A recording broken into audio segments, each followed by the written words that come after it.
నిన్న ప్రధానమంత్రి గారి విజయవాడలో రోడ్ షోతో 3 పార్టీలు కలిపి చేసినటువంటి రోడ్ షోలు కనుక పరిశీలించుకున్నట్లయితే కూటమిని గెలిపించుకోవాలి, జగన్మోహన్ రెడ్డి గారిని ఇంటికి పంపించాలని అది మనకు అర్థమైపోతున్నది.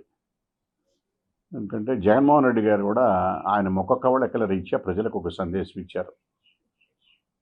ఏమిటంటే జనరల్గా ఆయన ఏంటంటే సాగు దగ్గరికి వెళ్ళినా కూడా నవ్వుతూనే ఉంటాడు పాపం. ఆయనకే పాపం అదొక అలవాటు. ఆయన అలవాటుకు భిన్నంగా చాలా సీరియస్గా టీవీలకు ఇంటర్వ్యూ ఇచ్చినా అసలు ఎవరికన్నా కనపడినా ఒక రకమైన విసుగు, చిరాకు, మనిషిలో ఒక రకమైన అభద్రతా భావం, ఒక ఇన్సెక్యూర్ ఫీలింగు, ఇవన్నీ కూడా కనపడుతూ ఉన్నాయి.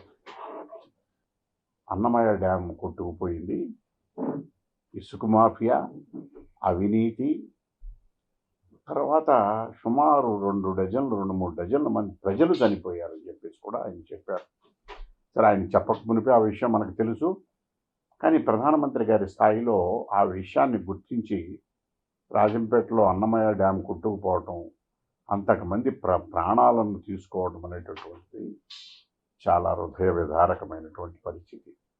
జనవరి నుంచి మార్చి దాకా అనేక సార్లు నొక్కి జగన్మోహన్ రెడ్డి గారికి చేయను పుట్టిందేమో కానీ వాటిలో డబ్బులు పెడి చావాల. ఎందుకునా ఈ అకౌంట్లో బటన్ నొక్కితే డబ్బులు వెళ్ళాలి, ఆటోమేటిక్గా డబ్బులు వెళ్ళాలి.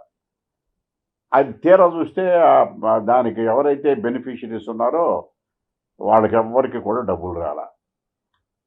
ఇప్పుడు అది ఖరీఫ్ పంటలో నష్టపోయింది రైతులు. ఇప్పుడు దానికి 847 కోట్లు నువ్వు ఇంతవరకు బటన్ నొక్కితే ఇంతవరకు వెళ్ళకపోవడం ఏంటి?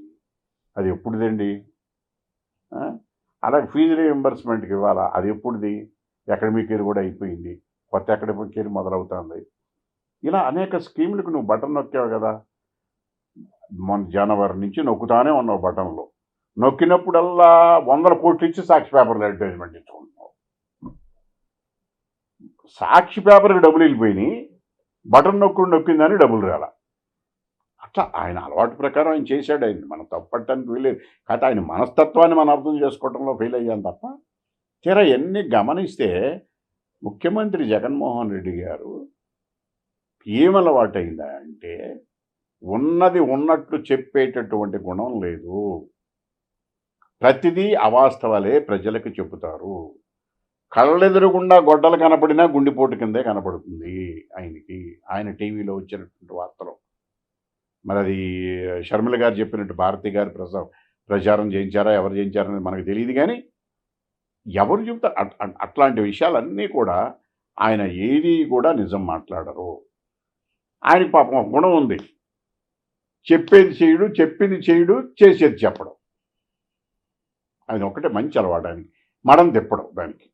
నేను ఈ విషయంలో ఏది చెప్పింది చేయడు, చేసేది చెప్పడం, దాంట్లో మడం తిప్పడం ఈ విషయంలో. కనుక అట్లా ఆంధ్రప్రదేశ్లో మద్య నిషేధం అని చెప్పాడు, పాపం చేయలే. అలాగే ఇసుకని ఫ్రీ ఇసుక తీసేసి దాని పాపం ఒకే సంస్థకి ఇచ్చేసి మొత్తం అంతా రోజు దూసేస్తున్నారు. మద్యంలో లిక్కర్లో మొత్తం కల్తీ ఇసుక ఇచ్చేసి 1000 మంది చనిపోయారు. తక్కువ వయసులోనే 1000 మంది 30,000 మంది సుమారుగా చనిపోయారు అని చెప్పేసి పేపర్లో చూస్తూ ఉన్నాం. దాని కింద పోయారు.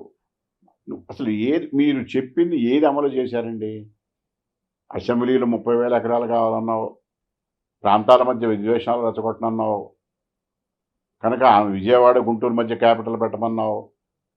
మీ మంత్రులందరూ పాపం ఒకటి తర్వాత ఒకళ్ళు పోటీలు పడి, మా ముఖ్యమంత్రి గారు ఇల్లు కట్టుకున్నాడే, మీ చంద్రబాబు నాయుడుకి ఇల్లు ఎక్కడది, క్యాపిటల్ ఎందుకు మారుతాడు ఈయన ఇల్లు కట్టుకుంటే, మీకు తలకాయ తోకాలేదని తిట్టారు. పాపం నిజమేమో అనుకుని మేము పొరపాటు పడ్డాం అనుకుంటే తర్వాత ఎవరు పొరపాటు పడ్డారు అర్థం కాక, ఓహో ముఖ్యమంత్రి గారు చెప్పింది చేయడు కదా అనే ఉద్దేశంతో అప్పుడు మేము అట్లా సర్దుకోవాల్సి వచ్చింది. అట్లా ఆయన చెప్పిని ఏయీ చేయలేదు, ఇచ్చిన హామీలు ఏయీ అమలు జరపలేదు. ఇవాళ ఆయన బటన్ నొక్కే సంక్షేమ కార్యక్రమాలన్నీ కూడా ఇంతకుముందు అమలు జరుగుతున్న సంక్షేమ కార్యక్రమాలే. వాటిల్లో కొత్తవి లేవు, కాకపోతే రూపాలు పేర్లు మారినాయి. లెక్కలు అడిగితే బుగ్గన రాజేందర్ రెడ్డి గారు ఏమో పాపం ఆయనకేమో ఆయన హరికథలు చెప్పడం వచ్చు, బుగ్గన గారు హరికథలు చెప్తూ ఉంటాడు. రికార్డులు చూపించవయ్యా అంటే మేము ఇట్లా చేస్తామా, మేము అట్లా చేస్తామా, అసలు అట్లా ఒప్పుకుంటాయా రూల్స్ అని చెప్తారు. ఆయన లెక్కలు చూపించరు. అరే ఏమి కర్మ పట్టింది ఆంధ్రప్రదేశ్ రాష్ట్రానికి. రేపు నిన్న 3,000 కోట్లు రుణం తీసుకున్నామంటే, మళ్ళీ 7,000 కోట్లు తీసుకోవడానికి రెడీగా ఉన్నామంటే అసలు ప్రజలు ఎలా బతకాలి భవిష్యత్తు? ఈ రాష్ట్రం ఎటుపోతుంది? ఆల్రెడీ 20 ఏళ్ళు వెనక్కిపోయింది. అప్పులు తీర్చేది ఎట్లా? ఇవన్నీ కూడా మీరు ప్రజలు ఆలోచించుకోవాల్సినటువంటి పరిస్థితి వచ్చింది. కాకపోతే ఇప్పుడు ఏమొచ్చిందంటే జనాలకు అనుమానం, నిన్న ముఖ్యమంత్రి గారు ఇచ్చిన ప్రెస్సుల్లో ఆయన ఇచ్చిన సందేశం ముఖ కవళికల ద్వారా, తర్వాత ఈ ఆయనలో ఉన్నటువంటి కాన్ఫిడెన్స్ లెవెల్స్ అన్నీ మారిపోయి ఎన్నికలు సక్రమంగా నిర్వహించలేమేమో, జరుగుతాయన్న నమ్మకం లేదు అన్నటువంటిది ఆయన అధికారంలో ఉంది. ఎందుకనండి? మీ జిల్లా ఆయన, మీ జేబులో మనిషి, మీరు ఎట్ట చెబితే అట్ట నడుచుకునేటటువంటి ఆయన జవహర్ రెడ్డి గారు చీఫ్ సెక్రటరీగా ఉన్నారుగా, మరి ఆయన మార్చాలిగా. మేము ప్రతిపక్షాలందరూ ముక్తకంఠంతో డిమాండ్ చేస్తున్నాంగా, ఇంతవరకు మార్చరా? అంటే కేంద్ర ప్రభుత్వాన్ని నువ్వు భయపెట్టి చీఫ్ సెక్రటరీని మార్చకుండా అడ్డం పడుతున్నావా? మరి 2019లో చంద్రబాబు నాయుడు గారు ముఖ్యమంత్రిగా ఉన్నప్పుడు పునీత అనేటటువంటి వివాదరహితుడైనటువంటి చీఫ్ సెక్రటరీ ఆయన వెంటనే మళ్ళీ మార్పిచ్చేసావు. ఆ రోజు నువ్వేం మాట్లాడలా? ఇవాళ చీఫ్ సెక్రటరీని ఇంతవరకు మార్చలా అంటే నువ్వు కేంద్ర ప్రభుత్వం మీద ఒత్తిడి తెచ్చి చీఫ్ సెక్రటరీని మార్చకుండా ఎన్నికల కమిషన్ దగ్గర మీరు ప్రభావితం చేస్తున్నారని చెప్పి మేము భావించవలసి వస్తున్నది. మీరు చెప్పే మాటల ప్రకారం అంటే ఎన్నికలు సజావుగా జరుగుతాయనే నమ్మకం మాకు ఉండాలి, అపనమ్మకం. ఎందుకంటే మేము ప్రతిపక్షంలో ఉన్నాం, నువ్వు అధికార పక్షంలో ఉన్నావు. చీఫ్ సెక్రటరీని ట్రాన్స్ఫర్ చేయనివ్వకుండా అడ్డం పడుతున్నానని చెప్పేసి ఆల్మోస్ట్ మీరే, మీ మనుషులందరూ కూడా ఢిల్లీలో తిరుగుతూ ఉన్నారని చెప్పేసి కూడా వార్తలు వినిపిస్తున్నాయి. ఇలాంటి పరిస్థితుల్లో మొత్తం ఇప్పుడు గమనించినట్లయితే ముఖ్యమంత్రి గారు ఓడిపోతున్నాము అనే విషయాన్ని గ్రహించి ఏ రకంగా దొడ్డిదారుల్లో అడ్డదారుల్లో అధికారాలకు రావాలో ప్లాన్లు వేసుకోవటానికి మాత్రమే ఆయన టూర్కి విరామం ఇచ్చారని చెప్పేసి అంటున్నారు. మరి ఎంతవరకు నిజమో మనకు తెలియదు, కానీ ఆయన విరామం ఇచ్చి వీటన్నిటికీ స్కెచ్లు గీసి ఆదివారం నాడు కూడా బ్యాంకులు ఓపెన్ చేయమని చెప్పేసి ఎలక్షన్ కమిషన్కి రాయాలా, ఎలక్షన్ కమిషన్కి లెక్క పెట్టుకుని ఎలక్షన్ కమిషన్ ద్వారా వాళ్ళు లేఖ రాయించుకోవాలా. అసలు ఎలక్షన్ కమిషన్ యొక్క ఉనికినే వాళ్ళు మర్చిపోయారు ఇక్కడ ఆంధ్రప్రదేశ్లో. ఎందుకంటే మేము ఎడ చెప్తే అట్లా నడుస్తుంది కదా అని ఆలోచన మరి ఏంటో తెలియదు మనకి.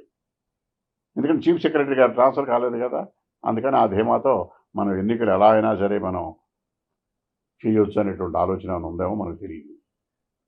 ఏది ఏమైనా నిన్న మోడీ గారి యొక్క రోడ్ షోతో మరొక్కసారి ఆంధ్రప్రదేశ్ ప్రజలు ఎన్డీఏ కూటమిని ఎన్నుకోవటానికి సిద్ధంగా ఉన్నారు అని చెప్పేసి చెప్పవలసి వస్తుందని. అయితే సిద్ధంగా ఉన్నారని చెప్పేసి మనం ఆదమరిచి ఉంటే దెబ్బ పడిపోతుంది, కాటా దెబ్బలు పడిపోతాయి. తెలుసు కదా, జగన్మోహన్ రెడ్డి గారి ప్రభుత్వం అదును చూసి దెబ్బేస్తుంటాడు ఆయన.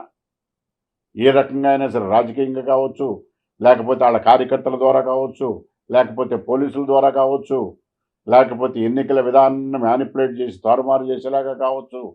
ఎందుకంటే వాడికి బాగా ఎక్స్పీరియన్స్ ఉంది. మీరు అది గమనించారు లేదు? ఎందుకనంటే లోకల్ బాడీ ఎలక్షన్లు చూశారుగా మీరు. లోకల్ బాడీ ఎలక్షన్లో ఏం చేసేవారు? స్టేట్ ఎలక్షన్ కమిషన్ ఆయన గొప్ప, ప్రజలు ఎన్నుకున్న నేను గొప్ప, ఎలక్షన్ కమిషన్కి ఏంటి సంబంధం, ఆయన పీక్ బారేయండి అని చెప్పేసి ఆయన మీద సురేష్ కుమార్ అంటే రమేష్ కుమార్ గారి మీద ఆయన మీద చర్యలు తీసుకున్నారని కూడా ఆయన మీద తగువాడి వ్యక్తిగతంగా ఆయన్ని చంద్రబాబు కంటగట్టి ముద్రేసి లోకల్ బాడీ ఎలక్షన్లో ఇష్టం వచ్చినట్టు అల్లకల్లోలు సృష్టించి ప్రజలను భయభ్రాంతులు చేసి ఏకపక్షంగా చేశారు. అదే ప్రయత్నం, మళ్ళీ అదే ప్రయోగం ఇప్పుడు ఎన్నికల్లో చేయాలని చెప్పేసి ఆలోచన చేస్తున్నారు, కుట్రలు పన్నుతున్నారు.